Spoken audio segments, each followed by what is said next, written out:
Hello, my name is Betty Cookson. I was born in San Francisco, California, December 8, 1922.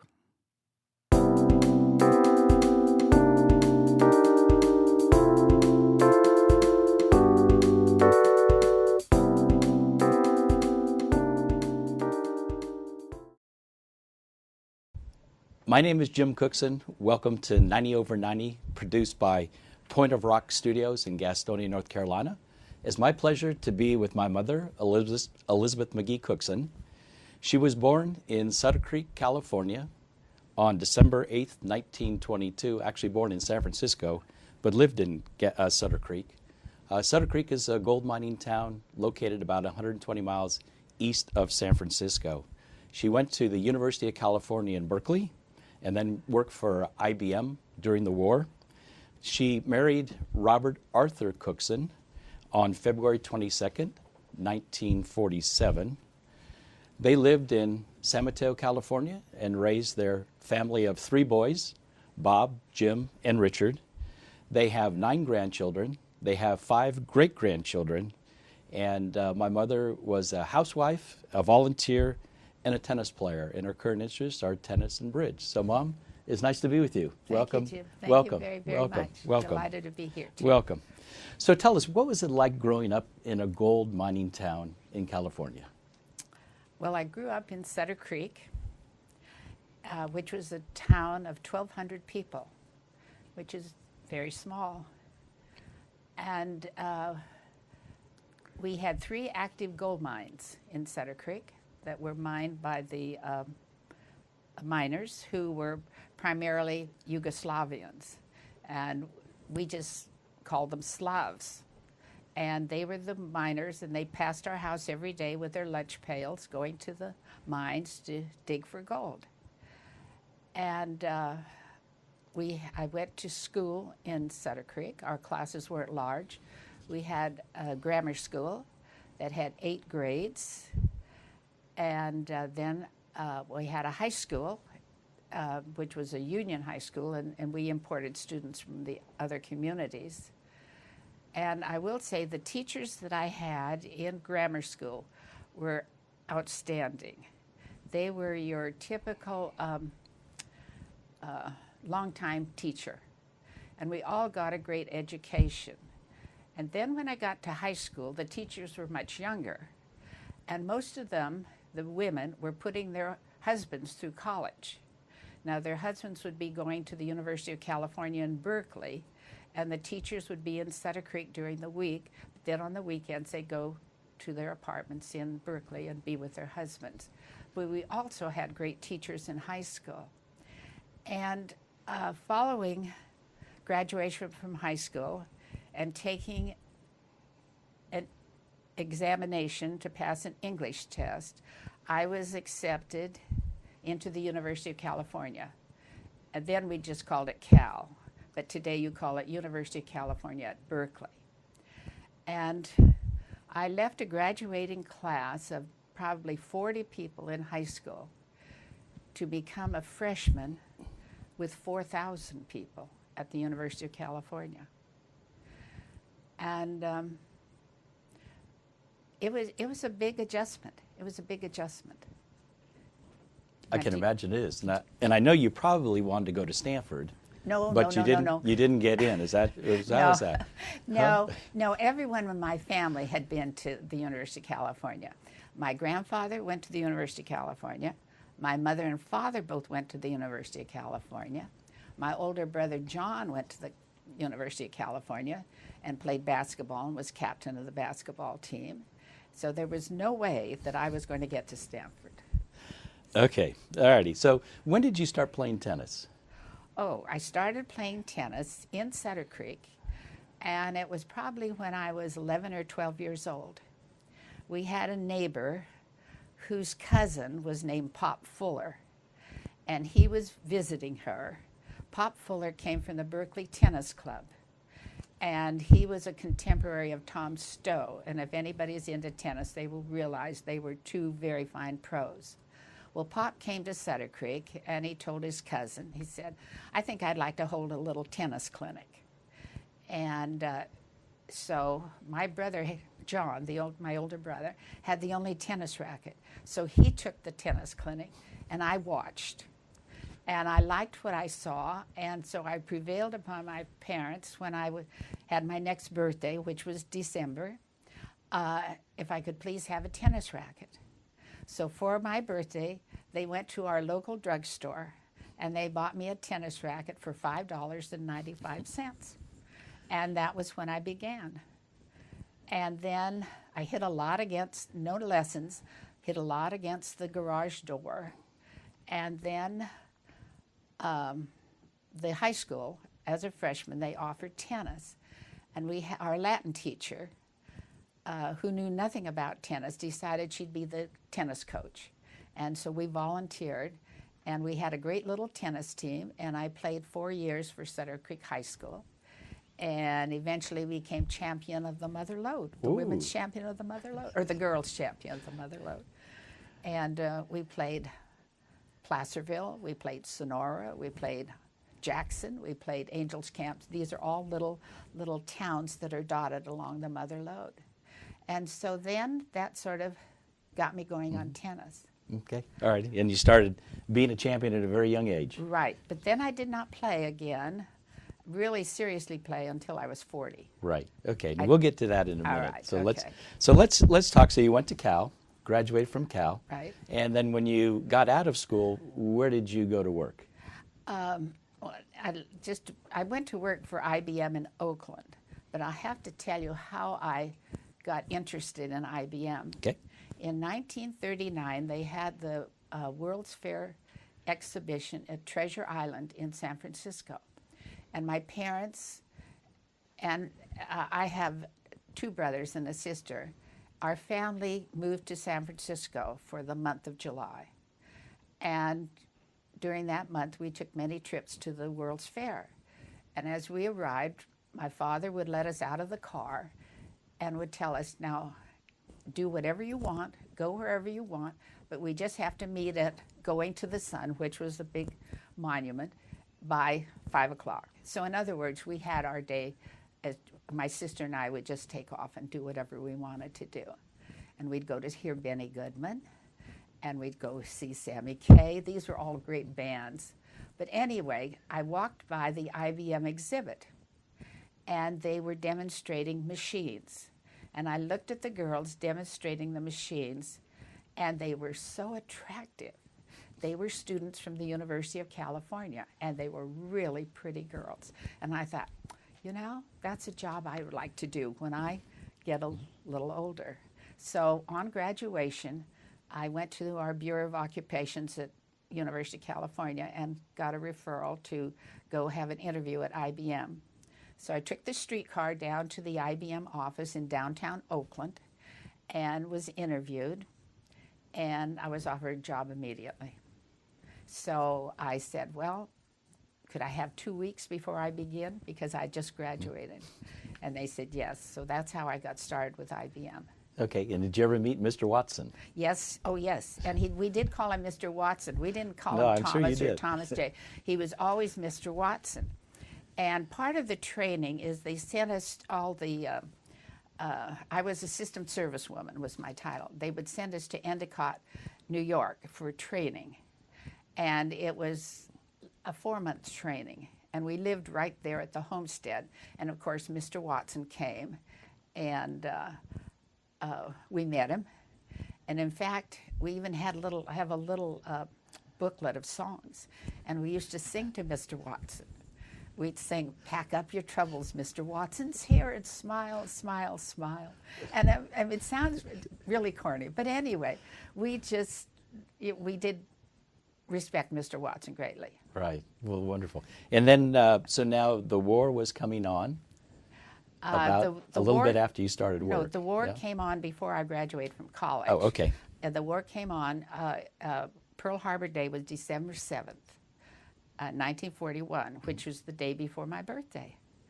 And part of my college career, I belonged to the Alpha Phi sorority, and they truly became my very, very best friends throughout my life.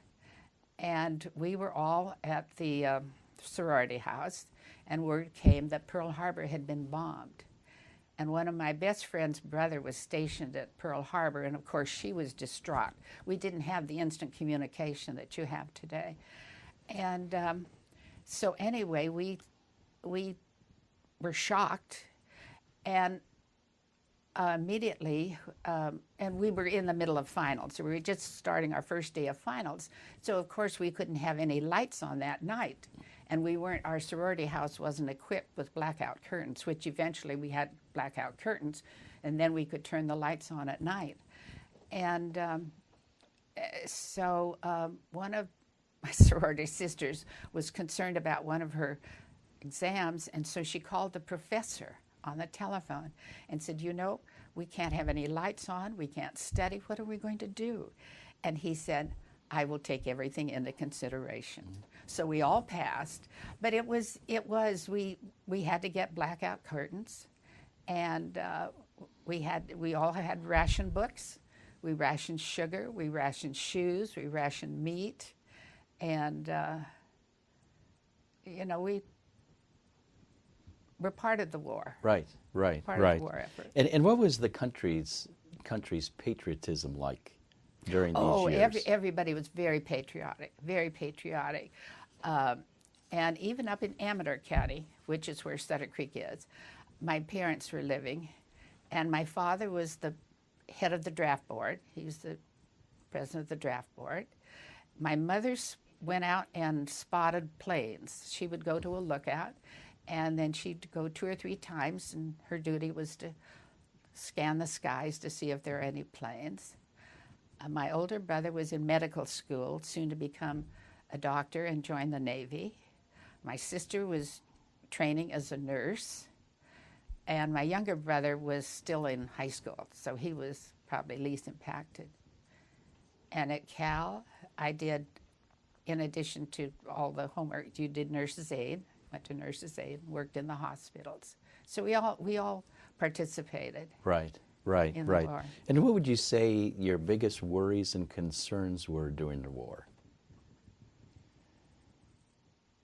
Were you ever fearful that you were going to be bombed? At one point, we really did think there were submarines off the coast of San Francisco. Okay.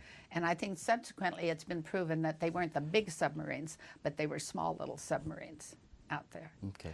But we, you know... You felt that danger was imminent. Right. Well, it could be. Right. It could be. Right. So now, do you remember D-Day? Oh, D-Day, yes. I remember D-Day very well because by then I'd graduated and I was working at IBM. And I think it was early afternoon we got word that the bombs had been dropped. And the salesman that I worked with, he said, Betty, we're leaving immediately. He said, we're going home. So I got in his car. We both lived in Berkeley. And I got in his car. He said, the first stop is going to be the gas station because I want to fill up with gas. So he dropped me at my apartment. And my roommate and I had tickets to go to the theater in San Francisco that night. And we debated and we said, oh, yeah, let's just go. So at that time, there was a train that ran on the Bay Bridge, the Oakland-San Francisco Bay Bridge, along with the trucks and the automobiles. But they did have a train. So her name was Ann Martin, and I got on the train, and we rode the train to San Francisco, and we decided not to take a taxi. We decided we'd walk up to the Curran Theater near Union Square to go to the theater. So, of course, the crowds were gathering, but we were very discreet. We paid attention. We could see all the excitement and everybody yelling and things flying out the window. But we got to the theater, and then we saw the play, and then we reversed. Then we walked back to the train. We decided not to look for a taxi. We walked back to the train and got on the train and took us back to Berkeley and walked back to our apartment. Wow. So I do remember D-Day very well. Right. And then how about the end of the war? What was that like? Oh, when you finally knew that the war was over? That was it. That was it. It was over. It was Okay. on the 14th of August. Okay. And 14th of August. That was the end. That okay. was the end. All righty. So then when did you meet your husband, Bob? So it wasn't until 1946. And we were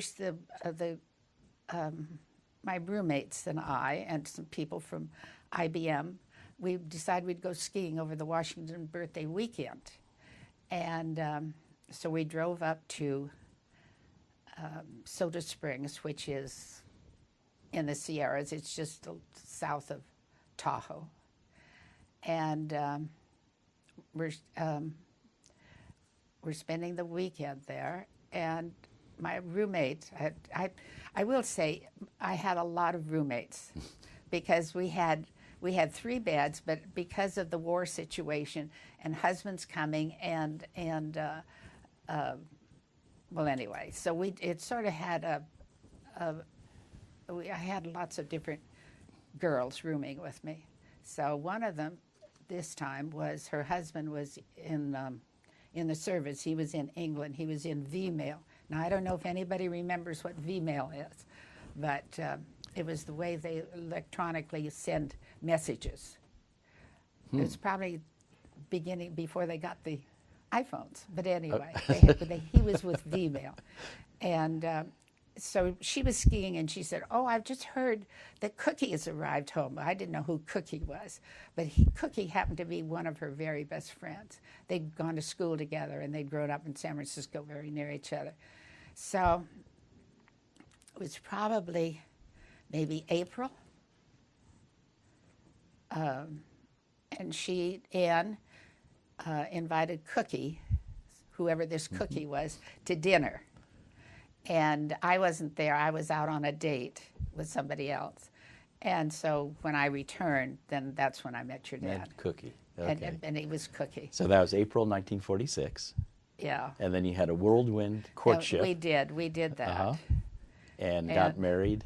And we wanted to be married in December, which isn't very long. No. But my parents said, "We can't have a wedding in December." Said, "You've got to postpone it." I said, "We can't do Christmas and a wedding in the same month." Time, right. So we said, "Okay," and so we were married on the 22nd of February. Right, on On Washington's birthday. We thought, we'll always have a long weekend.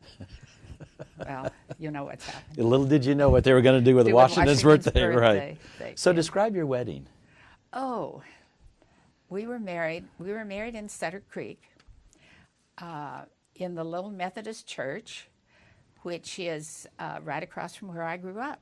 And I must say, I'll tell you about our house in Sutter Creek. It was built by my great-grandfather in 1863. And that's where my father grew up, and that's where all of our children grew up. His children grew up.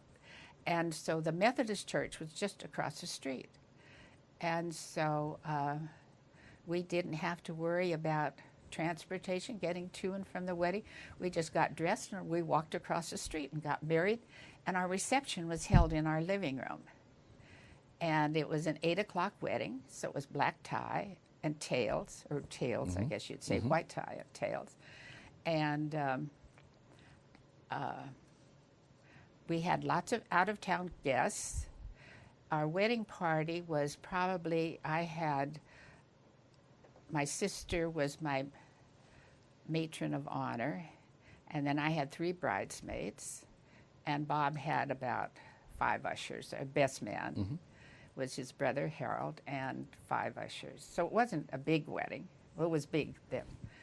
And so all the people and Bob had all of his family from San Francisco and his friends from San Francisco, and I had all my friends from the Bay Area and my sorority sisters. And my parents arranged to have all of the out-of-town guests housed with friends. So in other words, the neighbors would take in a couple or 2 couples. And so everybody, very few people had to go to the Sutter Creek Inn or the El Rancho Motel. But they were put up by the friends of my mother and father. So it's a very small town wedding. It was. Is what it was. was. Everyone got involved. Everybody got involved. Everybody got involved. So, and so then we'll fast forward. So you Right. get married, Got married. 1947. Right. You have your first child, April 1948. Correct. Bob. Right. Then 2 years later, you had Jim. me. Right. And then 2 years later, you had Richard. Richard, right. Okay. And you had started living in San Francisco, Park Merced. Right. And 2 years later, just We before moved I to was San born, you Mateo. moved to San Mateo. And Right. that's where your family was raised. Right. So what was it like raising a family in the 1950s? Well, we were very fortunate. When we moved to San Mateo, we moved to a little community called San Mateo Park. And it had many homes, but in the center of the park, it had an elementary school. And so all of the children could walk to school. And the teachers we had there were outstanding. And so they got a great education. So we'd send our boys off to school every morning. Sometimes they'd come home for lunch. Sometimes they'd take their lunch. They'd come home after school, drop their books, and then return to the school ground, and they would play baseball or football or whatever the current sport was. Mm-hmm. So it was very safe. We never worried. We didn't lock our door, and it was sort of a wonderful place. It was. Yeah. It was. Yeah. It was. So if you had to pick out one of your fondest memories during that time raising your family in San Mateo, what would the fondest memory be? Oh gosh, Jim, I don't know. I really don't know. Okay. Have anything to do with me? Well, I don't know, Jim. Okay, well, that's all right. I was thinking, we were very lenient with our children. And this is when, I always worried when it got to driving, when they got old enough to start dating and driving. I really worried until I heard that car drive into the driveway. But no, but we did give you lots of liberties and Right. let you, Right. So how about a funniest moment? You think of any funny moments? No, not really. No, okay. Yeah. All righty. So how about what you are proudest of during these years? What are proud? Is there anything that you are most proud of? Well, no. We haven't gotten to my politics yet, have we? No, we haven't. Well, we'll go there. We'll go there. So, okay, so then you became involved in the Republican Party. Right. So, talk a little bit about going to the conventions. Okay. Well, started working with the San Mateo County Republican Party.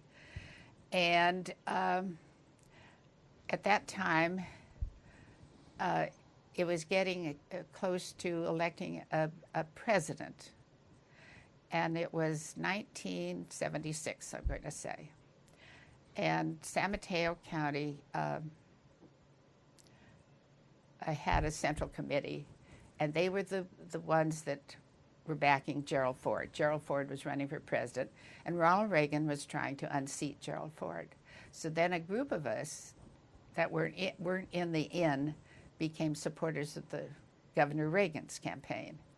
And we were very successful, and we won. Governor Reagan won the election in California, which meant then that all those delegates who were promised to Gerald Ford, who expected to go to the convention, then didn't go. And all of us novices who didn't know anything about attending a convention were able to go. And so we went to Kansas City, and we were the largest delegation. And when we got to Kansas City to register in a hotel, the Ford people were in charge of the convention. So in order to minimize our impact, they had us scattered all over Kansas City. And I took your dad with me, and we stayed out in Howard Johnson's in Lenexa, Kansas. And they did this, they put all of the other California delegates in other areas. So the only time we ever really got together, we caucused every morning, and then we went on to the convention center and did our business. Right. And Ronald Reagan didn't get the nomination. We were disappointed, but Gerald Ford was very gracious, and he offered the opportunity to Governor Reagan to speak. And Governor Reagan gave a wonderful, wonderful speech at the convention, and the delegates there said, "Oh, maybe we made a mistake. Maybe we should have nominated Ronald Reagan." And the local Kansas City paper came out the next day with Ford nominated, but Reagan coronated. Right. And I have to tell you, we were so worried. The convention is over. Gerald Ford has been nominated. We all went back to our hotels that night. And there was one last caucus to wrap things up. And your dad and I were in Lenexa, and he said, what are you going in for? I said, Bob, I came, I'm going to do the whole thing from front to start, and start to finish. And so I got on the bus and went into Kansas City, and we sat there with the other California delegates. And we didn't know if Ronald Reagan was going to show up. We really didn't know what was going to happen. And so pretty soon he came in, and he looked really beaten. I mean, he didn't look like the Ronald Reagan we expected. We were so concerned that he would accept the vice presidency if Gerald Ford offered him. And we didn't want him to be vice president. We wanted him to be president. So he came in, and he addressed us and thanked us, and he said, "This reminds me of a little Scotch poem that I'd like to recite for you." And he said, and he told us that he was not going to be running wouldn't be considered for the vice presidency. He said, "I have been wounded, but I've not been slain. Lay me down to bleed a while, and I will rise and fight again." Mm-hmm. And with that, we all broke into tears. The men sitting next to me were breaking. I mean, it was really very emotional. And I'm so pleased that I made the extra effort to go to that last. Right. That last. And 4 years later, and then he 4 became years president. later, I Right. did go to Detroit, and he was nominated, and then subsequently was elected president. Right. Right. So that was my little political. But it was really an important part of my life. Yeah. Yeah. And then another important part of your life is joining the Peninsula Tennis Club. Oh, yes. And this is when you started playing tennis again. Right. Picked it up. And the Burlingame Tennis Club had Peninsula Tennis Club, had a junior hardcourt tournament every year, National Junior Hardcourt Tournament. And through that, you met a lot of juniors. Correct. That then you would see later on in your life. Right. So you'd like to share with us what juniors you met during that period of time. Well, the hard courts initially, it had been held at this Peninsula Tennis Club for a long, long time. I'm saying back into the early 50s, 1950, 52. And it was a hard court championship for boys and girls, 12, 14, 16, and 18. And then as the tournament grew, our little club, which had 7 courts, couldn't handle that many players.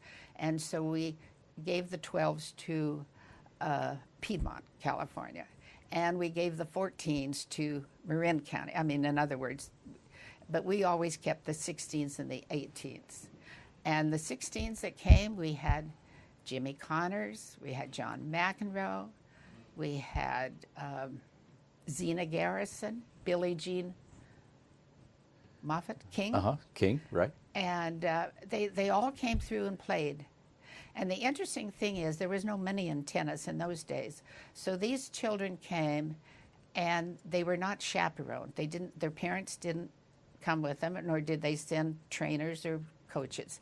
And so the kids were housed in with families of the tennis club. Mm-hmm. And they really they behaved well. It was a great experience. Mm-hmm. And through that, then you became involved in the tennis tournament. Oh, and then yes, then there was rumor that they were going to take the hard courts away from our little tennis club, And so then I got involved, and your dad got involved too. And we went to the USTA because we wanted to make sure that we were going to keep this little tournament. And so as a result, then we got involved with the political things that go on at the USTA. national level. Right, national level. Right. And so, and Bob eventually. And my husband, Bob, eventually became president of the USTA. Right. In 1991 and 1992. Right. So what was that experience like, and who did you meet during that time? We met everybody. Okay. We met everybody. We traveled the world with the United States Tennis Association. We went to all of the Grand Slams, the Australian, the French, the U.S. Open, of course, and the Wimbledon. And at Wimbledon one year, we were sitting watching a match, and someone came up and said, "Would you like to meet the Queen?" We said, "Yes, we'd like to meet the Queen." So they said, "Well, we'll give you a nod when you can go meet the Queen." So we met the Queen. We went out, and she just shook my hand, didn't say anything. And then Bob was behind me, and at this was before he was president. And she said, "Oh, I understand you are the first vice president." And he said, "No, I'm the second vice president." She said, "Oh, you have a line of succession just the way we do." And that was all she said to him. And then we were in Nottingham for another tennis event, and Princess Di was there. So we just had the opportunity to meet lots of people. Lots of world people. So in that period of time, who was your favorite tennis player? Well, probably of all, my favorite tennis player was Andre Agassi. Okay. And we went through a lot with Andre, because we started in when he was first new on the Davis Cup team, and we just watched him grow, and he became a really just a great world champion. Okay. And so so how about the Wimbledon when Andre and Steffi both won? Oh. And the dinner that you went to? Oh, well, Bob was president, and it was in 1992. And Andre, we were sat at one end of the table with Andre, and Steffi was at the other end of the table. And Andre was dying to try to get over and meet Steffi or get to know Steffi better. And so I have the program from the dinner. And so Andre signed it and said, "To Betty, you're a doll, love, Andre." And he said, "Now I'm going to take it down and I'm going to let Steffi sign the other part of this." So I have it with very best wishes, Steffi Graf. So I have it all framed from.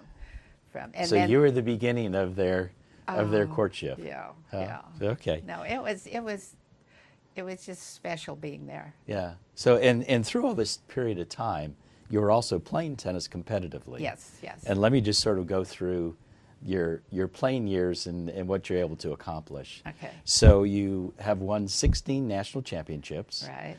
Ranging from 1978 was your first to 2016, and congratulations, you won your last national championship weeks ago, or last week. So you've won 7 runner-up national championships going from 2004 to 2015. You have received 1 gold slam, which means that you played or you won in 1 year all 4 national championship surfaces, which are grass, clay, indoor, and hard court. Right. You run all those in 1 year. Right. And then you also won the International Tennis Federation Championship Women's 65 and over in doubles. Yes. So that's what you've accomplished. Right. And when you win a national championship, one of the things that you receive is a gold ball. Right. And so you're wearing, I know, a gold ball, one of your 16 that you have. Gold ball. Right. And is it true now if you win the U.S. Open, you also get a gold ball? Well, they used to give all of the winners. However, the champions today are happier to see the big check. Mm-hmm. The gold ball doesn't mean anything. But this was the very first gold ball that I won. In 1978. In 1978, and it is 14 karat gold. They give so many out now that I hate to say they're not all 14-karat gold. But this is special because it was my first one, and it is really gold. Gold. So who is your favorite partner through Well, all these years? All these years I had, and that's the secret of being a good doubles player, is finding a Good partner. And I had one partner, Arlene Barker, and we must have played together for 20 years. And we were a good team. We got along well. Had fun off the court. We traveled well together, and so I have to thank her because she was very patient and played with me. Then health issues prevented her from continuing, and then I played with this assortment. I played with Dodo Cheney, and that's who I won the Gold Slam with, and Dodo is known. Probably the most accomplished woman tennis player ever. Right. And so I played with her for a few years. And in fact, I played with her on her very last match when she couldn't play anymore. And we lost that match, but it was like 7-5 in the third. Right. And she was 96, I think. Right. 96. Wow. So, and, so who's the greatest women's tennis player ever, do you think? Oh. Or who's your favorite women's tennis player? Oh, well, that's hard to say, Jim. Probably the one that's had the biggest impact on the game is Billie Jean King as a player. And okay, all right. So, what do you think is left? So, what's on your bucket list? What have I got to do? What's on your bucket list? Not much. Huh? Not much. Anything? Any travels? No, my next big trip is to Las Vegas with my 3 boys and their wives, and we're going for my 94th birthday. Okay. And that's coming up in December. Right. So we'll go to Las Vegas. Okay. So how would you describe a perfect day? My perfect day is to get up late, play tennis, have lunch, play bridge, and that's it. And get to bed? And go to bed. Okay. Yeah. Watch the Giants or the 49ers? Oh, well, yes, I was crushed that they lost the other night. That was a tough loss. I do watch a lot of sports on television. Right. Okay. So, and how do you want to be remembered? Well, just as a good friend and good mother and a good person, I guess. Okay. Well, you've been a remarkable mother. Thank you. A remarkable woman, and been very supportive to your family. Yes. And through all of this, you've just accomplished so much, and we're so proud of you. Yeah, So thank you for joining us. Thank you very, very much. And we're looking forward to our visit together. All right. Thank you.